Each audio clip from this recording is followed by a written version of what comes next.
Malacanang sees the need for a thorough study on the proposal to increase the value-added tax or VAT to 14% from the present 12%. Communications Secretary Sonny Coloma said such proposal has to be studied by the economic managers, particularly by the Department of Finance and Bureau of Internal Revenue. The VAT increase is seen as a possible alternative option to recover the expected revenue decline from the proposed reduction in individual and corporate income.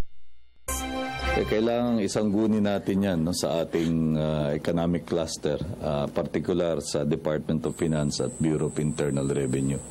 Ang batayang prinsipyo ng ating pamahalaan ay yung pagsasagawa ng holistic tax reform. Hindi pwedeng sa isang bahagi lamang yung pagbabawas o yung pagdadagdag. Kinakailangan bigyang pansin yung kabuuang resulta para tiyakin na ito ay magiging para sa